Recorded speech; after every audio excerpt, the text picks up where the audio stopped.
त्याला गाव नाही पाणी असल्यावर म्हणजे मस्त मोठी घ्यायची.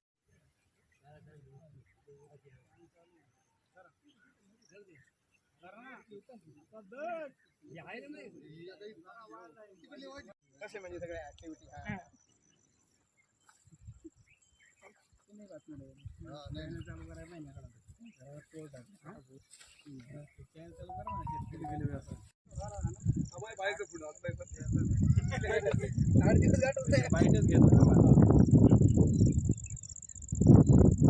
बाबाची बाईट एक नंबर आहे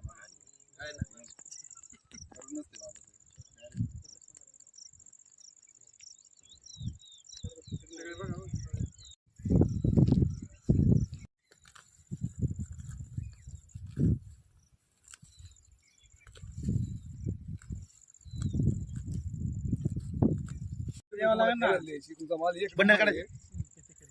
किती किलो कोथिंबीर? 80 किलो कोथिंबीर. 80 किलो. आजच्या 12 दिवशी किती पैसे सांगतो सांगा. त्याला व्यवस्थित समजा लाखाला की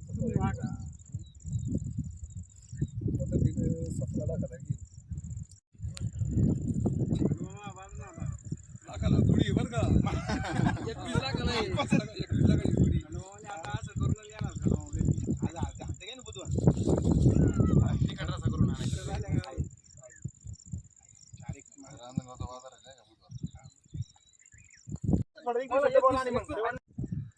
द्यायचं काय फायनल सांगा बरं एकदा. तुम्हीच बोला एकदा. मला 20 लाख रुपये फायनल बघा. महाराज तुमच्या मोल झालेले काय करतो विकास देऊन टाका.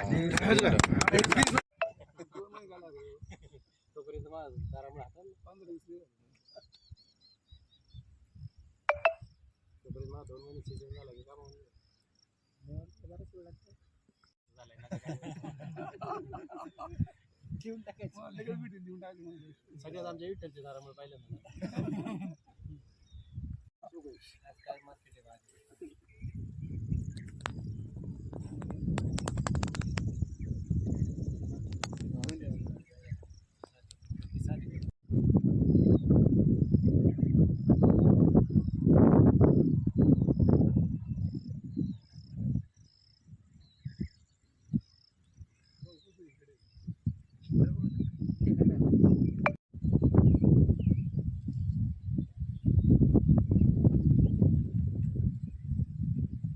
क्वालिटी दाखवताना आहे ना, काडीला माल कसा आहे, जाड आहे, हिरवेगार, असं हिरवेगार माल आहे म्हणायचं, एकदम मस्त. असं काहीतरी व्यवस्थित नंबर एक माल आहे.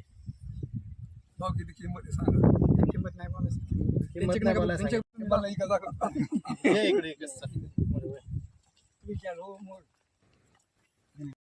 माल कसा आहे बघा आधी. माल आहे, काडी क्वालिटी आहे, करपा नाही, करपे वगैरे काहीच नाही त्याच्यावर. तुम्ही बोला. 30 दिवसात किती दिवसात झालेला आहे? 30 दिवसात झालाय का? 36 दिवसात झालेले. 2 दिवसात नाही.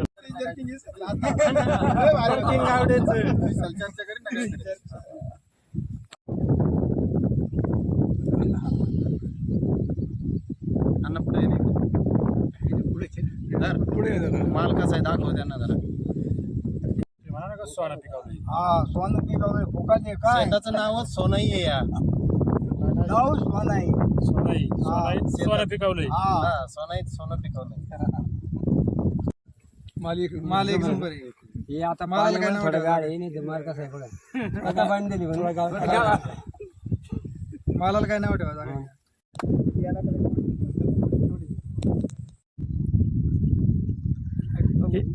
एक महिन्यापूर्वी पाऊस झाल्यामुळं आणि सततच्या हवामान बदलामुळं कोथिंबीर हे पीक खराब झालं आणि आम्हाला ह्या मालाला परराज्यातून मागणी आहे. परराज्यातून मागणी असल्यामुळे आम्ही शिरूर, आंबेगाव, जुन्नर तालुक्यामध्ये ह्या मालाच्या खरेदी विक्री असतो, पण असला हा माल काय कुठे मिळत नव्हता. शिरूर तालुक्यात गेला असता कैलासभाऊ नळकांडे यांचा रांजणगाव गणपती शेजारी 6.5 एकरचा कोथिंबीरचा प्लॉट आहे. तो प्लॉट 1 नंबरमध्ये होता. त्या कोथिंबीरची खरेदी आम्ही 21 लाखाला केली का हा माल आपला परराज्यात जाणार आहे, टिकणारा माल आहे, म्हणून हा माल 21 लाख रुपयाला खरेदी केला.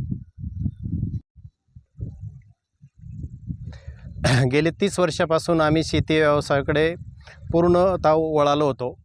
सुरुवातीला चासकामान नव्हतं, तोपर्यंत पाण्याचा पूर्ण तुटवडा होता. पण अलीकडच्या काळात चासकामांचं पाणी आल्यापासून थोडं पाणी मुबलक झालं. तरी पण पाऊस दरवर्षी होतोच असं काही नाही. गेली 3-4 वर्ष आम्ही या भाजी पिकाकडे वळालो, परंतु काही पिकं आमची तोट्यात पण गेली. परंतु गेल्या वर्षापासून आमच्या भाजीमध्ये चांगलं उत्पन्न मिळालं. गेल्या वर्षी आम्हाला चांगलं भरघोस उत्पन्न मिळालं. ह्या वर्षीसुद्धा पहिले 2 महिने आम्ही पूर्ण तोट्यात होतो, पण या पिकामध्ये आम्हाला चांगली रक्कम मिळाली. जेवढं आयुष्यामध्ये आम्ही कमवलं तेवढं टोटल शेतीमध्येच पूर्ण गुंतवणूक केली. याच्यासाठी आम्ही 3 जण भाऊ, आमचे आई वडील आजही शेतीमध्ये काबाड कष्ट करतात. याच्यामध्ये जेवढं उत्पन्न भेटत नाही तेवढा आम्हाला खर्चसुद्धा कधी पेलवत नाही एवढा खर्च होतो.